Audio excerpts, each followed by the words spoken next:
Et bonjour, c'est Nicolas de immobiliercompagnie.com et bienvenue dans cette nouvelle émission. Et on continue les Qui veut être mon associé. Et au cas où tu aies raté le précédent épisode, je te rappelle que nous faisons un back to past, que nous revenons dans le passé. On revoit un épisode de la saison 1 qui était passé entre les mailles de mon filet avant de tranquillement finir et boucler cette saison, ma foi, fort intéressante des Qui veut être mon associé. Donc on retrouve la Dame en Rouge, on va retrouver aussi notre entrepreneur, à mon avis, Blablacarien, qui devrait revenir sur le plateau, je pense, ou pas d'ailleurs. Et on découvre finalement bien tous ces jeunes entrepreneurs qui, il y a quelques années, je n'ai pas vu passer. Avant d'attaquer, comme d'habitude, prends le téléphone d'un ami et abonne-le sauvagement à l'émission, ou alors laisse-moi des étoiles et un commentaire là où tu écoutes le podcast parce que ça se référence difficilement et j'ai besoin de toi sur ce coup-là. Sinon, tu vas sur immobiliercompagnie.com et dans l'onglet formation, il y a mes formations, tu cliques et on travaille ensemble. Ou alors dans l'onglet livres, il y a mes livres, tu cliques et tu les reçois dans ta boîte aux lettres. Il y a même un nouvel onglet avec coaching et puis tu peux parler avec moi si tu as envie. Je t'aide à passer à la vitesse supérieure. Bref, sans plus de transition, on va découvrir notre nouveau pitch du qui veut être notre associé, mon associé, ton associé. Bref, allez Patrick, magnéto. Et oui, il y a beaucoup de bref dans cette première introduction, je m'en excuse. C'est la première fois que je vais rencontrer 5 investisseurs de cette importance. Donc oui, c'est assez stressant. Ma plus grande peur, ce serait d'oublier tout ce que je veux leur dire, d'avoir un peu le syndrome de la page blanche, si on peut dire, face à eux, qu'il n'y a plus rien dans ma tête. Moi j'y crois et j'ai envie qu'ils y croient également. Alors j'attaque directement, je suis obligé de te l'annoncer, je suis pas très à l'aise avec ce produit-là, donc j'ai pas mal regardé le podcast, l'émission jusqu'au moment où les investisseurs allaient lui parler, donc c'est rare de moi de te le dire, mais là j'étais un peu obligé. Au début je me suis même dit tiens tu vas peut-être zapper son intervention, mais j'aurais trouvé ça d'abord mal poli, et puis c'est pas intéressant si je suis pas en difficulté à des moments. Là je suis un peu en difficulté sur un produit que je ne comprends pas, et le but c'est quand même que je t'apporte des choses, donc on va commencer avec cette première introduction. Et j'ai enlevé le passage où il s'amuse avec la vache parce que sur le plateau il y a une vache. Inintéressant, je n'ai rien à dire sur le sujet, d'accord ? Je t'invite bien évidemment toujours et comme d'habitude à regarder les émissions, sachant que moi je fais de l'analyse complémentaire que tu peux, voilà, c'est moi le but ici c'est de t'aider, toi, téléspectateur finalement, à mieux comprendre ce qui se passe devant toi sur ces émissions-là et comment tu peux en tirer bénéfice. Et ici, j'ai envie de te dire un truc qui va peut-être te surprendre. Mais on a donc Sophie qui a une pression parce qu'elle rencontre pour la première fois 5 investisseurs. Et je pense qu'elle a aussi la pression parce qu'elle a peur de la page blanche, etc. Elle a peur que ça se passe mal. Et je t'incite, toi qui écoutes l'émission, à réellement bien poser des demandes de crédit à la banque. Aller voir ton banquier pour essayer de lui trouver des projets ou en tout cas de lever des fonds pour un projet que tu peux avoir. Même si tu n'y arrives pas, l'exercice qui consiste à t'asseoir, à demander quelque chose à quelqu'un, à le pitcher, à préparer le dossier, à se mettre dans l'ambiance et à donner de l'importance à ce rendez-vous et à essayer d'obtenir ce que tu as envie, mais d'obtenir quelque chose, cet exercice-là, il est périlleux pour tout le monde la première fois et il est essentiel parce que pour moi, et c'est peut-être une mauvaise interprétation, mais si Sophie, ici et maintenant, elle a une pression, c'est parce qu'elle n'a jamais demandé à des investisseurs de rentrer dans une boîte, jamais peut-être demander de financement dans ce cadre-là autour de quelque chose qu'elle a créé ou qu'elle désire développer. Et j'insiste, il faut que ça parte de ton impulsion à toi, c'est-à-dire que c'est très différent dans un travail, tu es salarié et que ton patron te dise « Ah ben tiens, voilà un dossier, va voir ma banque pour essayer d'avoir un crédit » ou j'en sais rien, ou va voir des personnes pour tel travail pour le cabinet pour obtenir je ne sais quoi », que de se dire je crée quelque chose et je vais obtenir un financement pour lequel je suis responsable. Ce que j'essaye de te dire ici, c'est que Sophie, elle va pitcher devant des investisseurs et que ce pitch l'implique directement car elle est en charge, elle est responsable et elle est bénéficiaire si elle arrive à obtenir gain de cause. Voilà.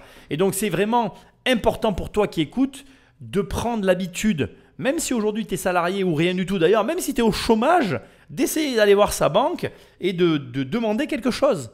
alors que ta situation est difficile ou compliquée à expliquer parce que tu vas t'entraîner et tu vas justement appréhender ces problématiques sous un autre angle et d'abord constater que c'est possible et deuxièmement te mettre en situation pour que le jour où, comme elle, tu vas vivre un événement fort, un événement important, parce que pour elle c'est important, tu sois déjà dans une certaine mesure en condition pour ce type d'événement.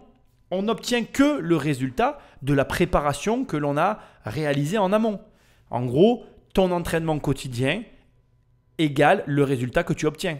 Donc là, on a quelqu'un qui, pour moi, d'une manière ou d'une autre, n'a jamais fait cet exercice. Ça n'est pas grave, mais c'est rageant dans le sens où toutes les personnes qui m'écoutent, mais alors toutes, et peu importe ta situation, aujourd'hui, même si tu es au chômage, sans un sou, tu peux aller demander de l'argent à quelqu'un. Et tu vas me dire, ah oui, mais on va me dire non, Nicolas. Oui, justement, essaye de mettre de l'enjeu, essaye de faire en sorte qu'on te dise oui. C'est tout. Après, on te dira sûrement non, c'est sûr, mais le fait de te confronter, de t'habituer, de te préparer à ce genre de situation, ça fera qu'à l'inverse de Sophie, lorsque tu vas te retrouver dans la même position, tu l'auras déjà vécu une fois, 2 fois, 3 fois, 10 fois, 15 fois. Et il va de soi que si tu l'as vécu une fois, tu auras moins de pression que si tu l'as vécu 15 fois. Mais surtout, si tu l'as déjà vécu une fois, tu auras plus de chances de ne pas obtenir. Alors que si tu l'as vécu 15 fois, tu auras plus de chances d'obtenir gain de cause. Bien parce que, encore une fois, je le répète, mais on obtient les résultats de la préparation que l'on a mis en œuvre en amont. Donc plus tu travailles, plus tu reproduis, tu répètes une action, plus quand l'action se présente à toi, elle sera simple, fluide et tu atteindras le résultat que tu désires. Donc voilà, je t'incite bien évidemment dès à présent, peu importe ta situation, à aller demander de l'argent à qui tu veux, mais demande-en. Et je t'incite aussi à le prendre le plus au sérieux possible pour essayer d'obtenir le meilleur résultat possible, de sorte que si tu te retrouves dans la situation de Sophie, ça soit facile pour toi et que tu ne ressentes pas la pression qu'elle ressent, qui est une difficulté supplémentaire qu'elle doit gérer dans une situation que l'on va voir ensemble, mais qui est déjà peut-être pas forcément évidente pour elle. Moi c'est Sophie, j'ai 29 ans, j'habite à Lyon et je pourrais dire que je suis une citadine assez écolo, je me déplace en vélo, j'essaie de consommer bio et local. Je pense qu'à notre échelle on peut tous faire quelque chose pour la planète, même en centre-ville. Je suis architecte paysagiste de formation, j'ai été paysagiste de terrain. J'ai été sensibilisée à l'écologie quand je travaillais dans les jardins, où j'ai vu ce qu'on faisait subir à la terre, aux plantes, les désherbants, etc. Et je me suis vraiment rendu compte qu'il fallait changer les choses. Et du coup, j'ai voulu faire quelque chose pour prendre soin de cette terre, de ces plantes, où que ce soit à la ville comme à la campagne. C'est la raison pour laquelle je fais ces émissions, c'est le message que je m'efforce de te faire passer depuis que finalement je me suis lancé dans les analyses de qui veut être mon associé. Ça commence à faire quelques temps, on arrive à la fin, tu l'as compris, de cette dernière saison et je ne sais pas s'il y aura d'autres émissions comme ça parce qu'en plus ce dossier, tu vas voir, il a quelque chose d'un peu particulier. Enfin, cette première saison, c'est bien que je finisse finalement par un épisode de la première saison. Bref, le message que je veux te faire passer, c'est que tu as déjà tout dans ta vie pour créer ta boîte. Tu as déjà tout dans ton quotidien, tu as tous les éléments pour changer ta propre vie. Tout est déjà là en fait. Tu n'as qu'à finalement te concentrer, regarder avec attention ce qui compose ta vie et tâcher de l'utiliser et d'émettre une influence sur les personnes qui ont le même problème que toi. Et là, ici, on le voit bien, elle avait un travail, etc. Elle est partie d'un postulat et d'une constatation. Elle a construit son entreprise autour de ça. Et c'est aussi simple. En fait, il n'y a rien de plus à ajouter. Je le répète à chaque émission, ça devient même redondant. Et j'espère vraiment qu'à force de te le dire, tu le comprendras. On cherche à tort à l'extérieur de nous-mêmes, auprès de personnes, même des fois. Il y a des gens qui viennent nous voir en moi, d'autres en te posant des questions comme si c'est nous qui avions la réponse, mais personne n'a la réponse. Tu as déjà la réponse. Tu as déjà dans ta vie tout ce qu'il faut pour répondre aux questions que tu te poses. Donc voilà, il n'y a rien d'autre à ajouter. Regarde ce que tu fais, regarde ce qui te touche, regarde quelle réponse tu peux apporter aux problèmes que tu constates et que tu analyses et que tu perçois. Et déjà, si tu fais ce travail, tu as tout dans les mains pour apporter un résultat, une réponse favorable et donc gagner de l'argent en retour. C'est aussi simple que ça. Et quand tu l'écoutes parler, tu vois bien qu'elle le vit son truc. Elle est là, elle a pas adapté sa vie ou elle n'a pas menti ou elle fait pas des choses dans son quotidien qui dénaturent ce qu'elle est au fond d'elle. En fait, on sent, même si, bon voilà, je ne vis pas la cause écologique de la même manière que cette personne. Mais je le comprends complètement et je le respecte totalement. Je suis d'accord sur le fait qu'il y a un problème. Je suis d'accord sur le fait qu'il faille changer nos comportements. Je ne suis pas d'accord sur la façon dont elle vit tout en étant en ville, etc. Ses croyances. Mais au moins, moi, ce que j'essaye de te mettre en avant ici, c'est qu'elle est en adéquation entre ce qu'elle est, ce qu'elle fait et ce qu'elle attend, ce qu'elle veut de la vie. Et très souvent, cette simple adéquation, on ne la retrouve pas dans bon nombre de personnes. Et très souvent, d'ailleurs, le problème vient de là. Les gens veulent une chose, ils agissent d'une autre manière et ils se sentent tristes parce que finalement, ils n'arrivent pas à obtenir ce qu'ils veulent. Mais tu ne peux pas, par exemple, moi je ne sais pas, vouloir avoir de l'argent et ne pas, dans ton travail, avoir fait ce qu'il faut pour en avoir. Il y a des personnes qui veulent gagner beaucoup d'argent mais qui n'ont aucun diplôme et qui du coup n'ont pas accès à certains métiers qui peuvent leur faire gagner beaucoup d'argent ou qui du coup ne veulent pas être entrepreneurs.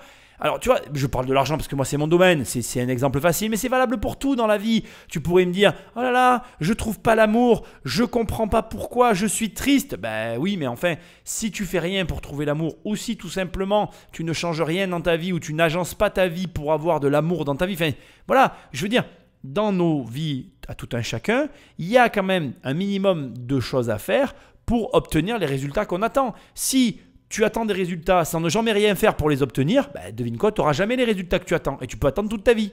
Et c'est ce que j'essaye de te dire. Cette fille-là, elle a des exigences, elle a des aspirations, elle a, comme on le ressent dans ce court passage, une volonté liée à finalement ce qu'elle ressent et ce qu'elle perçoit de la vie que nous vivons tous, mais elle agit en adéquation avec tout ça et c'est sans surprise qu'elle va nous proposer une société qui est liée à l'écologie. Et donc, voilà, essaye déjà, alors comme on dit dans le développement personnel, d'être aligné. Donc, bon, moi, j'aime pas trop ce terme. Moi, je dirais plutôt en adéquation entre ce que tu veux, ce que tu fais, ce que tu attends de la vie. Et rien que là, déjà, si tes attentes sont en corrélation avec ce que tu fais, si ce que tu fais est en corrélation avec les combats que tu veux mener dans la vie, enfin bref, si tout ce que si ta vie, de façon générale, elle est logique, enfin pas logique parce que je ne suis pas tout à fait d'accord avec ça non plus, mais si on va dire que s'il y a une concordance, voilà, qu'on retrouve une cohérence globale, il n'y a pas besoin d'être logique, il y a juste besoin d'avoir une cohérence, parce qu'il peut même y avoir de la cohérence dans l'illogisme en fait. Tu as des gens qui paraissent illogiques, mais qui restent cohérents par rapport à ce qu'ils sont. Et c'est ça, garde cette forme de cohérence dans ta vie et tu verras que tout va aller bien pour toi. Ce que je veux montrer aux investisseurs aujourd'hui, c'est que je suis la bonne personne pour développer cette entreprise. J'ai les tripes et je ne lâcherai rien. Entre détermination et nervosité, comment Sophie va-t-elle gérer sa présentation devant les investisseurs? Réussira-t-elle à les convaincre de miser sur elle et sur son projet? Je veux qu'on soit clair. Dès le départ, je suis d'accord avec la mentalité qu'elle affiche et je t'incite à avoir la même qu'elle, cette détermination, cette phrase « je ne lâcherai rien », c'est vraiment pour moi le cœur de l'entrepreneuriat et l'une des clés de la réussite. Mais, comme toujours, il y a toujours un mais, sois très vigilant. Il y a une petite feuille de papier qui sépare la détermination de l'obstination. Il y a beaucoup de personnes qui tombent dans l'obsession et les obsessions sont dangereuses. En fait, comment je vais t'expliquer ça? Le fait d'être obsédé par quelque chose peut te conduire à ta perte. On va prendre le cas de cette fille-là, Sophie, et on va imaginer qu'elle soit obsédée par sa boîte, que c'est son obsession. À tel point que, comme elle le dit elle-même, elle ne lâchera rien et elle veut aller au terme de tout ça. Sauf que l'erreur qui est cachée derrière ce noble sentiment, c'est qu'en réalité, ce qui compte, ce n'est pas d'être obsédé par son entreprise, c'est d'être déterminé à avoir une société qui fonctionne. Et la nuance, c'est la suivante, c'est que l'entreprise qu'elle a dans les mains aujourd'hui peut faire faillite, ça n'est pas grave, elle en créera une nouvelle et elle repartira sur un nouveau projet pour tenter la réussite qu'elle vise au départ. Et la subtilité, elle est précisément à cet endroit-là. L'obstiné ne lâchera rien. Sauf que si tu te raccroches à une entreprise qui ne marche pas, tu peux aller au fond du trou et finir sans un sou et tout perdre. Alors que si tu es déterminé, tu sauras à quel moment il faut savoir lâcher prise, à quel moment il faut être en mesure de se dire « Ok, là, ça ne fonctionne plus, je lâche et tant pis, c'est pas grave, je passe à autre chose. » Et avoir cette capacité, cette lucidité, c'est très difficile, mais c'est la clé de la réussite. Alors que l'obsédé, l'obsession, elle va te faire rester, elle va te raccrocher, elle va te rendre têtu, elle va te faire camper sur tes positions au risque de tout perdre. Et vraiment, sois très vigilant entre ces deux phénomènes qui sont… Alors vraiment, une feuille de papier les sépare, quoi. On est sur une proximité qui est infime. On est dans le… Voilà, tu vois, on est dans le… Comment je dirais ? Dans le pressentiment. On est dans quelque chose de vraiment très léger, très étroit, très proche. Et cette proximité, voilà, il faut être capable de se dire à un moment donné, ok, là, le projet ne fonctionne plus, je m'en détache. Ça peut être grave pour toi, mais ça n'est pas grave de manière générale. Et le coup d'après, je réussirai mieux que ce coup-là. Et c'est difficile, hein, j'en ai conscience. Parfois, on a des projets qui nous tiennent à cœur. On n'a parfois pas envie de lâcher comme ça. Et pourtant, il faut être capable de le faire. Voilà. Donc, garde-le en tête parce que c'est important. Et tu verras à un moment donné si tu arrives. L'important, c'est ça. C'est est-ce que tu arrives dans la succession d'éléments et de phénomènes qui se présentent à toi à switcher, comme ils disent aux États-Unis, à passer à autre chose et à peut-être mieux réussir dans un autre domaine. La vie, c'est aussi ça. C'est accepter qu'on fait une chose et puis il y a d'autres points qui se présentent à toi, d'autres éléments qui se présentent à toi. Et c'est être capable de se savoir capter ces changements qui doivent être pris. Il y a des virages qu'on n'a pas le choix de prendre et c'est très difficile de les prendre. Moi, je le répète très souvent, mais je suis de ceux qui croient que le plus dur dans la vie, c'est d'être capable de prendre les virages de vie. Dans la vie, il y a des virages qu'on arrive à prendre, parfois qu'on n'arrive pas à prendre. Et quand on rate le virage, on finit dans le fossé et c'est pas grave, mais il faut en avoir conscience. Et des fois, on rate ces virages et c'est parfois difficile. Bon, bref. Je lui souhaite d'être déterminé dans le bon sens du terme et de ne pas être obsédé dans le mauvais sens du terme. J'espère que toi, tu auras compris. Bonjour. Bonjour. Bonjour. Je suis Sophie Anaf, j'ai 29 ans. Et aujourd'hui, je vous propose 10% des parts de mon entreprise pour 50 000 euros. Deux choses. Donc, ça veut dire que son entreprise, elle la valorise à 500 000 euros. Donc, on s'attend bien évidemment, comme d'habitude, à un chiffre d'affaires, premièrement, bien que le montant soit raisonnable, 50 000 euros. Dans un cadre comme celui-là, on va voir, mais si c'est une petite société, c'est une manière un petit peu détournée d'essayer d'avoir un peu plus d'argent que ce que vaut la société. Si par contre elle a un gros chiffre d'affaires et que la société vaut réellement cet argent-là, ça n'est pas pareil. Autre élément, pour faire écho simplement à ce que je t'ai dit tout à l'heure, j'ai pas mal recoupé, mais là il y avait des hésitations dans la musique, etc. C'est normal qu'elle hésite, mais je te le répète. Si toi, tu t'entraînes, si toi, tu as l'habitude de pitcher, ça ne veut pas dire que tu ne seras pas hésitant, ça ne veut pas dire que tu n'auras pas peur devant des investisseurs de cette envergure, mais ça veut dire que tu auras un peu plus l'habitude et que tu réussiras peut-être mieux à les pitcher. C'est tout. Alors, qu'est-ce que vous faites? Label Booz. Alors, si je vous dis écologie, production locale, production biologique, ça vous parle? Label Booz, c'est tout ça à la fois. C'est un fertilisant naturel, bio et 100% fait en Rhône-Alpes. On récolte nos bousses de vache dans la région de Savoie, de Beaufort. La transformation se fait en Isère et la mise en sachet en Bourgogne. Cette production locale favorise l'économie française et valorise les agriculteurs qui, on le sait, est un marché assez compliqué. Voilà. Alors, parlez-nous de votre produit. Donc Label Booz, c'est un fertilisant très efficace. C'est que de la bouse de vache. Ah, voilà. C'est 100% naturel, issu de fermes biologiques laitières. Et donc, vous vendez ces petits sachets. voilà. Donc ces sachets, ils renferment des petits granulés de produits de bouse de vache. Donc on vient gratter un peu la terre autour de la plante. On met le fertilisant, on recouvre de terre. Et après, à chaque arrosage, ça vient fertiliser la plante et ça a 3 mois d'efficacité. Ce petit sachet, c'est le petit sachet facile d'utilisation, c'est le monodose. Après, on a le sachet, le 250 grammes, donc qui renferme 5 doses de 50 grammes, et le 500 grammes. Donc on avait vraiment voulu des produits très facile d'utilisation. Je finirai juste en disant que aujourd'hui, on est à un moment charnière, c'est le changement écologique. Ce que je veux aujourd'hui en étant là, c'est vous emmener avec moi dans une entreprise d'avenir et avec des fortes convictions. Merci. On va avoir plein de questions, je suis Déjà, sûr. si je peux me permettre, j'aimerais vous donner un sachet à chacun. Ah, c'est gentil. Comme ça, vous pourrez vous rendre compte et sentir le produit. J'avais une question, est-ce que ça a une odeur quand Sans je le odeur mets diffuse. Faut pas les confondre avec Les les... croquettes pour chat. Ah, ça sent la bouse de vache. Mais ça sent bon, la bouse de vache. Vraiment. Malgré les hésitations, on voit qu'elle aime son produit, on voit que bon, elle a quand même une propension à savoir parler, enfin qu'elle est capable de tenir une discussion complète sur donc, le produit qu'elle vend. Au moment où je te parle, bon, j'ai fait des recherches, bien évidemment, comme d'habitude, ton humble serviteur a fait le travail. Et l'offre a quelque peu évolué. Donc là, lorsqu'elle se présente, elle a finalement un seul produit décliné en 3 possibilités. Donc les 3 doses, les 5 doses ou les 500 grammes. Donc on comprend aisément qu'à ce moment-là, elle vendait finalement 3 € la monodose. Elle vendait vraisemblablement 15 € ou 17 € les 5 doses. Et elle devait vendre, alors je ne le sais pas, mais quelque chose comme 15 € ou 17 € les 500 grammes. Et en fait, ce qui s'est passé, c'est qu'elle a changé ses prix, revu son offre.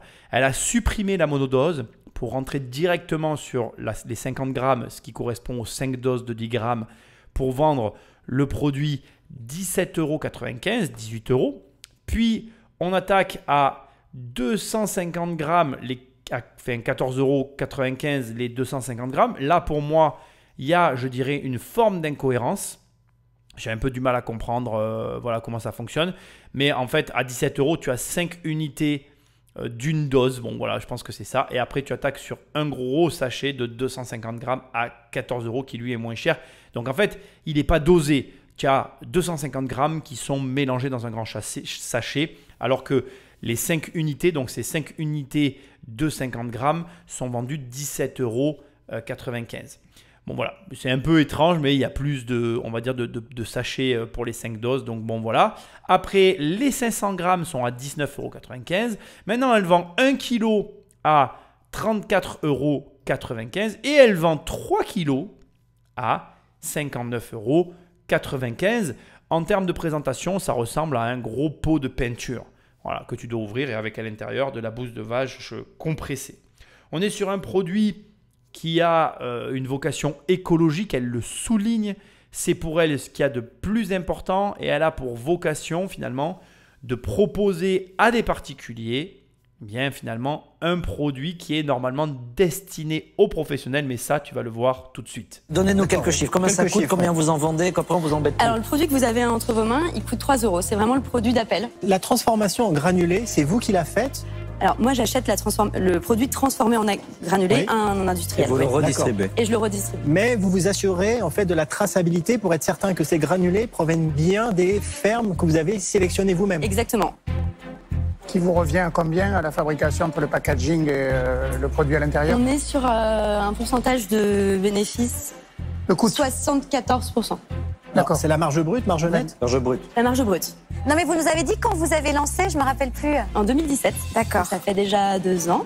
Quel est votre chiffre d'affaires sur la dernière année? 2018, on était à 35K. 35K, ça veut dire que vous avez vendu 12 000 dosettes quand même. Exactement. C'est beaucoup, Après, il y a hein. les Ouais, autres produits. carrément. Il y en a trois. Il y en a 3 exactement. Et vous vendez lequel en prix? Enfin, qu'est-ce qui se vend le plus? Alors finalement celui-là, c'est vraiment le best-seller. D'accord. Cette année, vous en êtes où? Cette année, j'ai pour objectif de faire 100 000 €. Vous avez 100% des parts. J'ai mon frère qui a 30% des parts, D'accord. mais voilà, que c'était plus un actionnaire de cœur et après je vais D'accord. récupérer ça.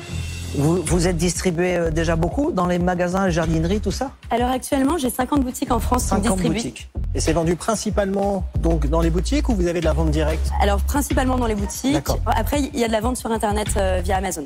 D'accord. Et ok. vous vendez beaucoup sur Amazon?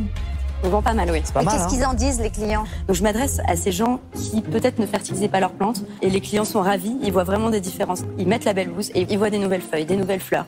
Leur plante, elle explose de vitalité. Voilà. Non, mais est-ce qu'il y a des gens qui ont eu font la du même idée que vous, qui fertilisant à prennent de base la de bouse Alors, la bouse de vache, on n'est pas sur une innovation de produit. Non. Le granulé de bouse de vache, il est connu de tous. Ah, ok. Mais après, il est plus utilisé en viticulture, en agriculture. Il est pendu dans les champs, etc. Vous voulez dire. Professionnel. Ah. Pour les particuliers, il n'y a pas d'offre. Il n'y avait pas de marque. Il n'y a pas de marque, il n'y a pas d'offre. Et moi, ce que je veux, c'est un produit aussi qui soit bien marketé pour les citadins et pour tout le monde. Et le fait de sous-traiter, parce que bon, vous avez votre marque, mais en revanche, le procédé, il n'est pas nouveau, il est accessible à tous. Oui. Donc on peut imaginer qu'il y ait pas mal de monde qui viennent faire comme vous. Donc comment vous allez vous différencier? On veut déjà, c'est être offensif, aller vite pour pouvoir être partout. Ça, c'est une des clés, qu'on soit vraiment une marque de référence dans les produits de jardinage bio, naturel et local. Label Boost, c'est un produit qui parle à tout le monde. De par son nom, on est sur un produit français. Il est accessible à tous de par sa notice, etc. Est-ce qu'aujourd'hui, tout le monde peut faire ça? Je ne suis pas sûre. Vendre de la bouse de vache, oui, mais comment la vendre? C'est un vrai challenge. Exactement, c'est un vrai challenge. Ma foi, un échange somme toute virulent, beaucoup de questions qui ont plu sur notre petite Sophie. Alors, je ne vais pas te résumer ce que tu viens d'écouter. Par contre, on va un petit peu s'intéresser au processus que je trouve somme toute fort intéressant pour toi. Résumons un peu. Finalement, on a une fille qui est passionnée par l'écologie, qui décide de faire un engrais totalement naturel.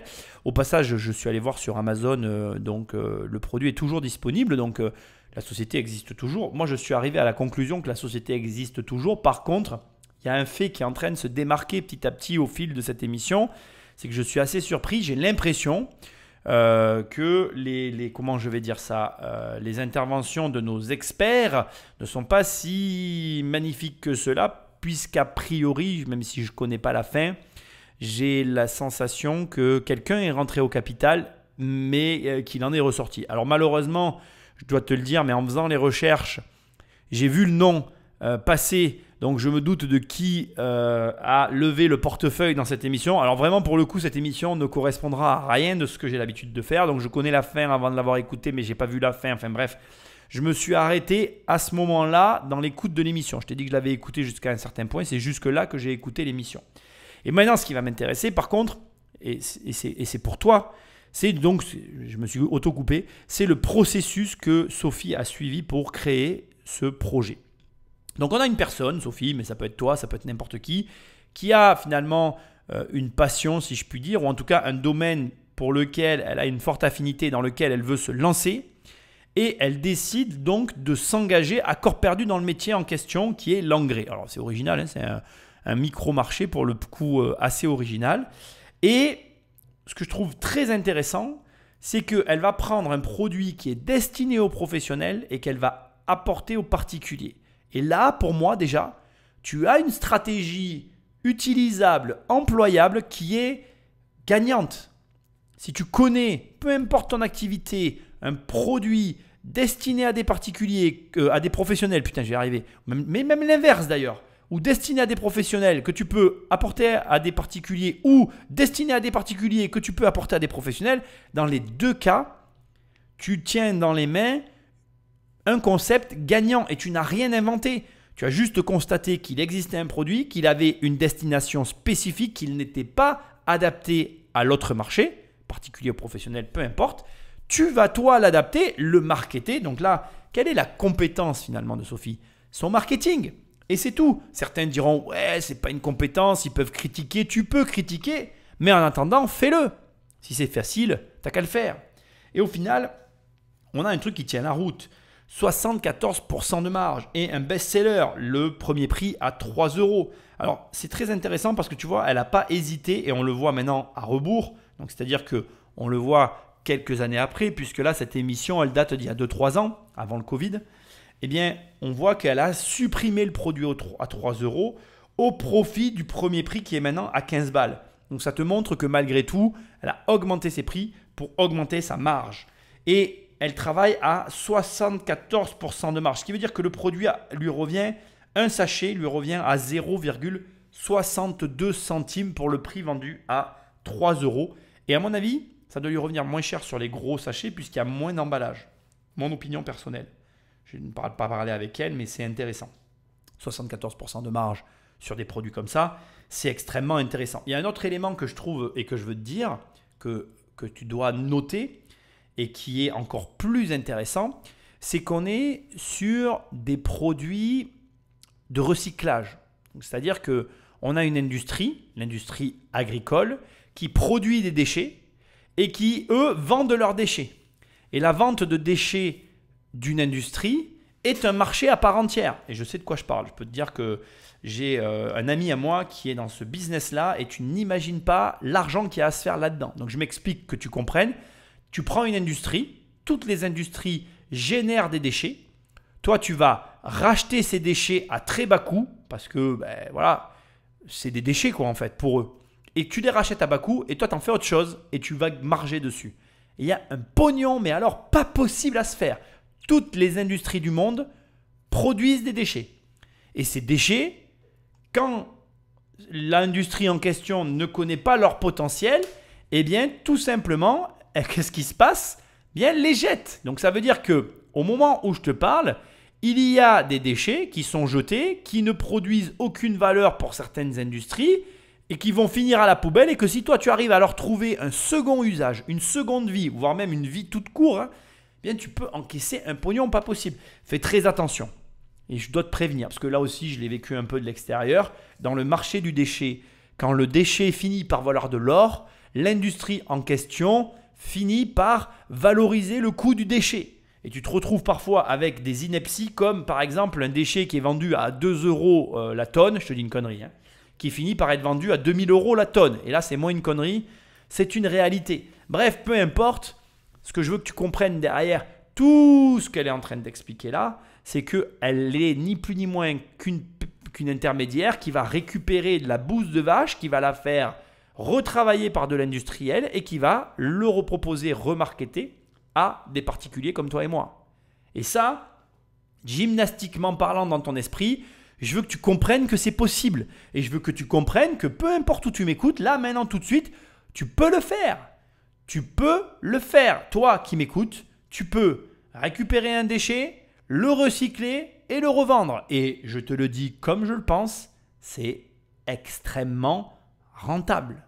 Surtout quand tu découvres le déchet et que tu l'exploites au départ et que tu es le premier. Parce que, premièrement, l'industrie n'en connaît pas la valeur, qui donc jette le matériel. Et toi, tu en découvres aussi la valeur. Et donc, tu peux pousser sur les prix et sur les offres jusqu'à la limite que je te souhaite de découvrir. Donc voilà, tout ça, je voulais que tu l'intègres, que tu le comprennes. C'est une mécanique qui est totalement à ta portée et c'est une mécanique qui peut rapporter gros. Encore une fois, voilà, 74% de marge, c'est pas anodin. Dis-toi qu'elle a vendu entre 10 et 12 000 produits, c'est énorme. 12 000 produits à 3 €, ça fait 36 000 €. Marc Simoncini a une calculatrice dans la tête, c'est impressionnant. Donc je t'encourage et je t'invite à réfléchir et à regarder autrement maintenant les sociétés qui produisent des déchets autour de toi. Il y a peut-être une question qui reste en suspens pour toi, c'est « Ok, très bien, ton idée elle est bonne, mais comment je fais pour connaître des industries qui ont des déchets, etc. » C'est facile, tu as des amis, tu as des connaissances comme moi, discute avec eux, intéresse-toi à leur business, intéresse-toi à leur vie, essaye de comprendre ce qu'ils font, essaye de comprendre ce qu'ils jettent et réfléchis si tu ne peux pas toi en faire quelque chose. C'est aussi simple que ça. Généralement, de toute façon, c'est jamais très compliqué. Après, tu assembles les pièces du puzzle. C'est ce qu'elle a fait. Elle a assemblé les bousses de vache avec sa passion pour l'écologie, avec son désespoir face à ce qu'on fait subir aux plantes. Et elle a créé la belle bouse. Après, bien évidemment, il te faut un talent en marketing. Là, pour la situation dans laquelle on se trouve, c'est presque inéluctable, j'ai envie de te dire. Mais tu sais quoi ? Je ne suis pas inquiet. Quand tu as trouvé la bonne idée ou quand tu as trouvé le bon concept ou quand tu as trouvé ce que tu veux faire, toutes les compétences qu'il te faut, après, tu trouves le moyen de les acquérir. J'en suis certain. On n'a pas de temps à perdre. Vous attendez quoi de l'investisseur et cette somme d'argent va vous servir à quoi? Essentiellement, aujourd'hui, ce que j'ai besoin, c'est de développer ma gamme. Aujourd'hui, je suis en monoproduit. Vous allez faire quoi? Des antiparasitaires, des choses comme ça, tout ce qu'on a besoin pour un jardin. Toujours à base de boue, non, avec d'autres trucs bio? D'autres trucs, mais toujours dans bio, naturel, local. Voilà. Et vous avez l'air de bien connaître cet univers. Qu'est-ce que vous faisiez quoi cet avant? univers, oui. Moi, je suis architecte paysagiste à la base. J'ai fait 2 ans d'exercice sur Lyon. Et après, j'ai voulu changer un peu et m'engager un peu plus dans le monde qui m'entoure et dans le changement écologique et le virage qu'on est en train de prendre. Et avec la Belle Bouse, ce qu'on veut, c'est vraiment contrer les produits de multinationales. Nous, on est sur un engrais, là je vais parler de choses un peu plus techniques, de NPK, nitrate, phosphate, potassium. Donc c'est exactement pareil que dans les engrais chimiques, mais en naturel. C'est le même, enfin plus ou moins les mêmes dosages. On est sur quelque chose d'aussi efficace qu'un engrais chimique. Voilà. Bien, bah écoutez, est-ce qu'il est temps que chacun nous donne son avis? Avant que chacun donne son avis, bon, ben, comme on peut le voir, on est face à quelqu'un qui est vraiment habité. Hein. Elle est contre les engrais chimiques, même si personnellement, parfois je me dis c'est pas bien d'être comme ça, et mais qu'en même temps, moi je suis un peu comme ça. Donc je suis toujours entre, voilà, tu vois, ben si en fait elle a raison, ben non, elle a pas raison, ben si, ben non, parce que moi je suis un peu comme ça aussi. Au final, peu importe les motivations, ce qui compte c'est que tu passes à l'action. Alors, comme je te l'ai dit, hein, je suis sur son site. Est-ce qu'elle a fait d'autres produits ? Est-ce qu'elle a apporté de l'innovation suite à cette émission sur le problème qu'elle identifie comme étant un problème, à savoir le monoproduit? Bien oui, elle a créé un soin de plante qu'elle appelle un Maiako. Maiako, bon j'arrive pas à le dire, M-A-I-A-K-O. Maiako, un Maiako. Donc c'est une espèce de spray que tu dois mettre sur les plantes. Et plus surprenant par contre, en accessoire, elle a fait de la fringue. Alors bon, je ne sais pas comment dire. Je suis dubitatif sur le fait que, oui ou non, elle vend des t-shirts label Booze. Bon, pourquoi pas, remarque, ça fait marque. Hein. Bon, voilà, moi je t'invite à aller voir sur le site. Je ne me prononcerai pas sur le sujet. Ce n'est pas mon objectif ici. C'est un choix de diversification que je trouve discutable puisque je n'y adhère pas, hein, tu l'as bien compris. Maintenant, voilà, elle a fait... Oh, pardon, j'ai bougé mon micro. Elle a fait donc double choix. Donc, rajouter un deuxième produit à son produit phare qui est l'entretien des plantes, on va dire. Et de l'autre côté, elle s'est lancée dans l'accessoire, j'imagine bio aussi, en tout cas, voilà, éco-responsable de t-shirts. Je vois moins le rapport, je vois moins l'intérêt au vu de la marque et au vu du logo. Mais bon, tout est dans la nature, pourquoi pas. Il doit bien y avoir de la clientèle pour ce genre de produit. Ce n'est pas à moi à juger. Au demeurant, je veux quand même ici te signifier une opinion que je trouve intéressante, ou en tout cas à prendre en compte de mon opinion, de mon point de vue. Un site monoproduit n'est absolument pas un problème. Tu peux très bien fonctionner et même très bien fonctionner avec un site qui ne vend qu'un seul produit. À mon humble avis, calcul et réflexion à faire et à avoir. Je dis ça, je dis rien. Donc voilà, je voulais quand même te le signaler parce que je trouve que c'est important de le préciser, n'est-ce pas? Donc voilà, écoute, je vais voir maintenant si quelqu'un va lever le portefeuille. Comme tu l'as compris, étant donné que j'ai fait beaucoup de recherches sur la société, j'ai cru voir un nom passer et je pense avoir ma petite idée sur qui va lever le portefeuille. D'ailleurs, ça m'a assez surpris parce qu'on est assez loin de son univers, mais ma foi, pourquoi pas? Et indépendamment de tout ça, bien, je voulais te dire que Sophie... Et je pense que tu l'as noté, NPK, donc nitrate, phosphate, potassium. Nitrate, phosphate, potassium. Bon bref, elle a dit un terme technique. Et ça m'a alerté sur un détail avec lequel je veux conclure avant que, bien évidemment, on voit qui lève ou ne lève pas le portefeuille. Sophie, elle sait de quoi elle parle. Et de façon assez surprenante, avec ce léger détail, j'ai envie de dire qu'elle délègue ce qu'elle sait faire. Et que d'une manière ou d'une autre, je pense, alors l'émission elle est coupée, qu'on ne voit pas tout, etc. Blablabla, mais je pense que cette fille en sait beaucoup plus que ce qu'on aura vu dans le passage que je t'ai mis ici, qui est le passage, je n'ai pas coupé énormément comment je dirais, du pitch qu'ils ont pu avoir ou des échanges qu'ils ont pu avoir, donc il ne manque pas grand chose, j'ai coupé quelques éléments mais pas vraiment intéressants, mais je suis certain que dans ce qu'on n'a pas vu, cette fille a des connaissances beaucoup plus étendues, beaucoup plus approfondies sur le domaine que ce qu'on a pu voir là, ce qui m'incite fortement à te rappeler que tu ne dois déléguer que ce que tu sais faire et que cette fille sait faire beaucoup de choses dans son activité et que je te souhaite d'être comme elle. Allez, on va voir qui lève le portefeuille maintenant. Moi, si ça vous dérange pas, je veux bien attaquer. C'est une bonne idée. Bon, personnellement, je vais passer parce que c'est pas vraiment dans mon univers. Voilà, je comprends. C'est pas de l'univers de grand monde, tu vas me dire. Mais non, en fait, c'est nouveau pour nous tous. Oui. Bon, Eric? Alors, c'est tout à fait normal que Marc, le Bordelais restaurateur, passe son tour, comme il le dit. C'est pas son univers. Logique, j'ai envie de te signaler. Comme elle l'a dit à un moment donné dans l'émission, c'est pas donné à tout le monde de vendre de la bouse de vache. Maintenant, dans le lot, il y en a un qui va investir, c'est sûr. Déjà, j'adore la marque. Merci. La Belle Bouse. C'est très clair. Ça donne envie. J'aime beaucoup le packaging. Ouais. J'imagine que c'est complètement... On est sur un plastique recyclable. C'est complètement recyclable, oui, voilà. C'est un très bon choix, donc bravo. Et puis, s'il y a bien un truc qu'on déteste, c'est vraiment ces industriels qui polluent la planète avec ces fertilisants. Et en général, on se dit, mais qu'est-ce qu'on peut faire? Exactement. Qu'est-ce qu'on peut faire? Et là, je me dis que je peux faire quelque chose. Pour une fois.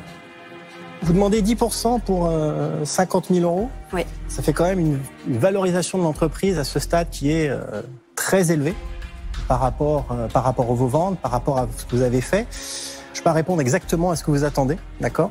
Mais je vais vous faire une proposition. Donc, je vais vous demander 50 000 euros, mais pour un tiers de l'entreprise. Très bien. Pourquoi 33%? Là, c'est pas tellement une proposition d'investisseur dans le sens où on fait un chèque et puis après on se revoit dans 6 mois. C'est vraiment une proposition de partenariat et de passer du temps au-delà du simple chèque. Donc il y aura beaucoup de travail, mais ça donne envie. Et donc c'est pour ça que j'aimerais bien vous rejoindre en tant qu'associé. Ok. Bon. Finalement, Eric a toujours été comme ça, mais je l'ai moins vu dans la première émission. Alors c'est très intéressant ce qu'il vient de dire et il a raison. C'est vrai que quand on voit l'industriel pollueur qui détruit nos sols, on se sent vraiment impuissant.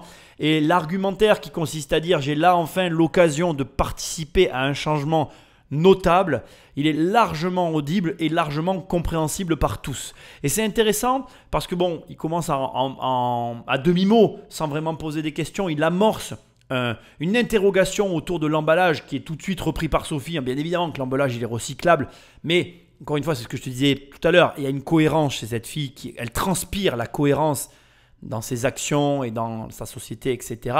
Et c'était évident pour moi que l'emballage était recyclable, on n'en a même pas parlé et ça coulait de source.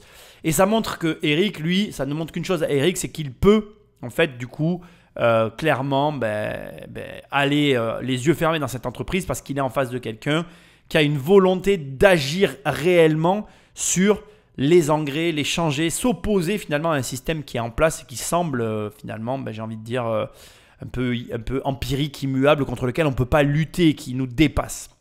Donc, bon, pour moi, c'est une proposition mal amené encore une fois dans cette saison puisque un tiers, je veux devenir un associé. Mais en réalité, Eric, ce qu'il ne dit pas là encore, c'est qu'il a une capacité à l'accompagner, à l'aider dans l'industrialisation de sa boîte. Mais il justifie simplement ici le fait que 50 000 euros, 10%, pour 10%, 50 000 euros pour 10% de sa boîte, ça représente une boîte à 500 000 euros alors qu'elle fait 35 000 euros, elle va sur les 100 000 euros de chiffre d'affaires. Aujourd'hui, malgré qu'elle ait une belle marge et tout, elle n'a pas une entreprise qui justifie réellement ces fameux 50 000 euros qu'elle demande. Donc lui, de son opinion, le fait de simplement préciser qu'elle n'a pas les ventes qui correspondent à l'ambition qu'elle met en avant, ça justifie la contre-proposition qu'il fait. Maintenant, reste à savoir si elle va avoir d'autres personnes qui vont lever le portefeuille ou s'il n'y a que Eric. Juste pour info, le nom que j'ai vu dans les statuts de la société, c'est bien Eric l'archevêque. Donc je pense qu'elle va aller avec Eric. J'ai pas de raison de te cacher la vérité quand je connais la vérité. Ma foi, j'ai fait des recherches. J'ai vu son nom apparaître. A priori, c'est avec lui qu'elle va partir. Maintenant, est-ce qu'elle a eu d'autres propositions ou pas? Ça, je ne le sais pas encore. J'ai écouté avec attention ce que dit Eric et j'entends son envie de vous accompagner comme partenaire. Donc je pourrais pas proposer mieux et je passe. Ok. Il reste... il reste moi. Avant que Marc parle, la dame en rouge se dégage comme elle s'est énormément dégagée dans cette émission très très très souvent. Et c'est dommage parce que pour le coup, c'est une marketeuse de renom, une experte en vente sur les sites en ligne. Et je trouve très dommage parce que pour le coup, la Belle Bouse, elle avait une carte à jouer avec la dame en rouge. Et je pense qu'elle a, comme très souvent d'ailleurs, elle avait quelque chose à amener qu'elle n'amène pas. Et ça m'amène aussi à un point que je dois te souligner et te mettre en avant, c'est que être un marketeur est un énorme avantage et c'est très difficile de le devenir, surtout quand tu n'as pas la fibre au départ d'être marketeur. Et donc là, on a une marketeuse de renom qui se dégage, qui pourrait en fait se joindre à tous les projets. Et pourtant, je me rappelle très bien de la première saison, j'avais du mal à la comprendre et je la comprends toujours aussi mal. Elle a une affinité très forte pour les produits verts, pour les produits écolos. Et là, on est sur un produit écolo. Et donc, je pense, alors j'aimerais bien le savoir au final, mais je pense qu'il y avait peut-être, voilà, pas un questionnement, mais voilà, elle est peut-être pas à l'aise avec le fait de rentrer dans des boîtes. C'est ce que j'en étais arrivé à me dire dans la première saison. Et là, comme on est à nouveau sur la première saison, j'ai un peu du mal à comprendre. Moi, si j'ai un conseil à te donner en tout cas, c'est deviens marketeur.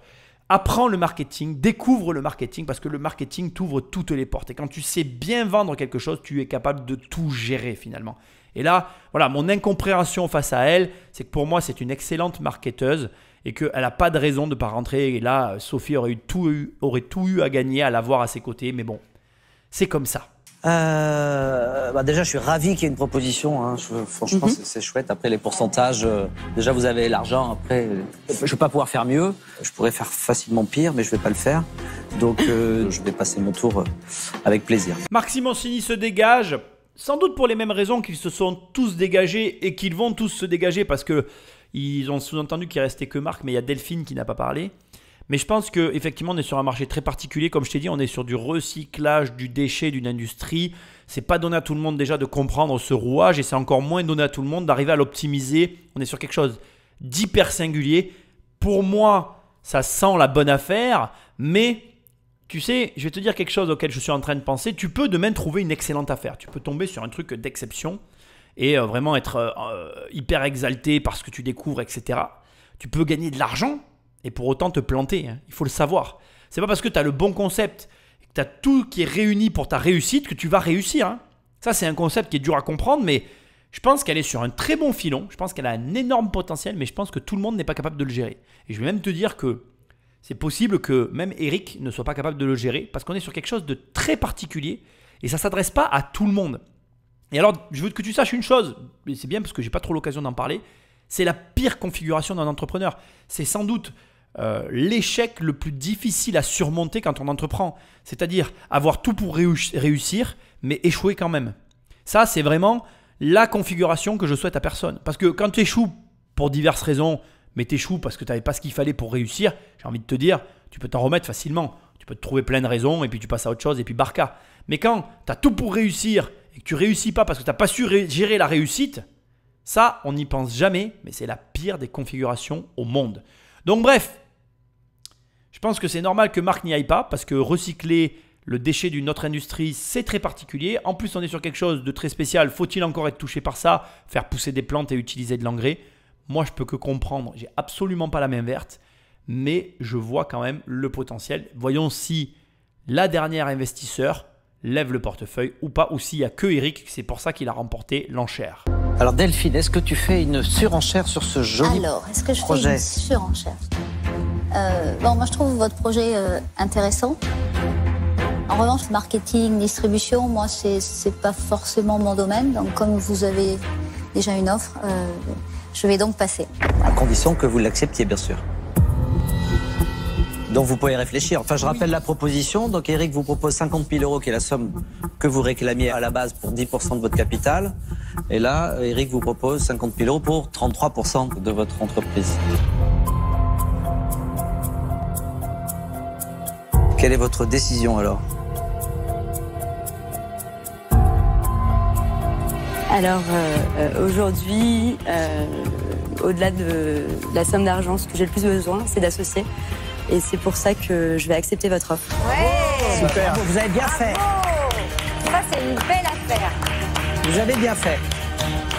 Je vous remercie pour votre offre. Non, merci. Je pense qu'on va pouvoir maintenant travailler sur ça. Super. Son boost, c'est une toiture. Hein. Exactement. Hein, je veux dire, là, je vais pas hésiter à plonger dedans. Parfait. D'accord. Super. C'est super. C'est super. Merci. Vous avez bien fait. Merci et bonne journée. Au revoir. On va vous suivre de près. J'espère bien. C'est génial. Je pense qu'on va vivre une belle aventure avec mon nouvel associé. C'est un changement de vie et j'espère qu'on va réussir ensemble à développer ça. C'est marrant, ça fait... ça fait déséquilibré par rapport à tout ce qu'on a pu voir dans la précédente émission en l'occurrence, parce que je me rappelle bien, où ils ont vachement réfléchi, il y a eu beaucoup de négociations. Et là, on retrouve l'essence de l'émission où elle est contente d'avoir un associé. Elle est venue chercher ça. Et ça me renvoie à toutes les raisons pour lesquelles je fais ces émissions. Et je te renvoie la balle à toi qui est en train de m'écouter. Mais cherche un associé. Essaye de réfléchir 2 secondes. Est-ce que tu crois que Eric ou Marc Simoncini gagnerait autant d'argent s'il était seul? C'est en ayant des associés que tu vas réussir à réussir. Je ne sais pas si ça se dit, mais je le dis quand même. Tu comprends? C'est pas en restant seul dans ton coin, en essayant de garder 100% de ta boîte et en faisant rien dedans que tu vas y arriver, quoi. Alors je dis pas que tu fais rien et je dis pas que Sophie fait rien. Mais je veux dire, c'est en confrontant, je répète tout le temps ce mot, mais en faisant un mastermind, comme ils disent sur la web économie, en faisant un cerveau collectif, donc en utilisant la force de plusieurs cerveaux, qu'on arrive à faire levier sur sa société et à gagner du fric. Putain, reste pas seul dans ton coin. Ça n'existe pas, ça ne marche pas, ça ne mène nulle part, ça ne rapporte pas de pognon, bordel. Donc voilà, à un moment donné, j'adore sa réaction. Elle a réfléchi, ils se sont regardés dans les yeux, bam, ils se sont fait un bisou et c'était parti. Ils étaient associés, elle était contente d'avoir un associé. Les pourcentages, on s'en fout. On s'en fout de tout ça. Comme il dit, prends le fric, prends le cerveau et avance. Tu réfléchiras après. Moi, je ne comprends pas cette façon de penser, cette façon de réfléchir consiste toujours à remettre en cause ce qu'on a par rapport à ce qu'on nous donne. Qu'est-ce qui te fait avancer? Concentre-toi sur ce qui te fait avancer. Et là, elle avance en fait. Elle va avoir quelqu'un qui va l'aider à s'industrialiser, à penser différemment, qui va amener des idées nouvelles, une façon de voir les choses différentes. Alors bien évidemment, et je dois te le dire, je pense que ça n'a pas forcément hyper bien fonctionné de ce que j'ai cru voir. Je ne le sais pas. Il faudrait que je l'interviewe. Sophie, si tu m'entends, n'hésite pas à me contacter pour une interview. Ça serait avec grand plaisir. Mais, indépendamment de tout ça, je suis convaincu que l'association ait bien marché ou qu'elle ait mal fonctionné ou qu'ils se soient séparés, peu importe, elle en a retiré du positif. C'est certain. Et elle a pu passer à l'étape supérieure. C'est certain aussi. Et c'est tout ce qui compte en fait. La vie, elle est faite d'expériences et ces expériences, pour qu'elles soient vécues, elles doivent être prises dans le sens est-ce que j'ai avancé? Est-ce que ça a amené de l'eau à mon moulin? Est-ce que ça m'a permis de faire ceci ou de faire cela? C'est tout. Alors c'est dur, c'est pas facile, c'est compliqué, c'est tout ce qu'on veut, je suis d'accord, je te le concède. Dans la mesure où tu es d'accord et que tu acceptes les règles dès le départ, il n'y a pas de raison que tu n'y arrives pas. Voilà. On arrive à la fin de cette émission, somme toute qui était très courte au départ mais très longue à l'arrivée. Je te rappelle qu'on est sur un sujet pour lequel j'ai eu de l'inconfort et pour lequel, assez rarement je l'accorde, mais j'ai dû le faire. J'ai écouté l'épisode une première fois parce que j'étais pas très, confortable avec tout ce sujet que je devais traiter. Rappelle-toi que ce que tu peux en retirer, c'est que déjà, tu peux toi aussi observer autour de toi des industries qui dégagent des déchets que tu peux recycler et revendre. C'est une excellente manière de se garantir une marge et de se lancer sur un marché insoupçonné. Et 2, tu as déjà tout dans ta vie pour réussir. Mais ça, je le dis tellement depuis longtemps qu'à un moment donné, il va falloir que ça s'arrête. Et d'ailleurs, je te rappelle qu'on est dans les dernières émissions, les dernières analyses de qui veut être mon associé avant de repartir sur un nouveau format qui, j'espère, te plaira autant que celui-là. Je te remercie d'être présent et fidèle au poste. Pense à liker, partager, me laisser un commentaire, des étoiles là où tu écoutes l'émission. Va sur immobiliercompagnie.com, dans l'onglet formation, il y a des formations, dans l'onglet livre, il y a des livres, dans l'onglet coaching. Bref, il y a tout ce que tu veux sur immobiliercompagnie.com, tu y vas et on travaille ensemble. Et je te remercie d'être présent. Je te dis à très bientôt dans une prochaine émission. Salut!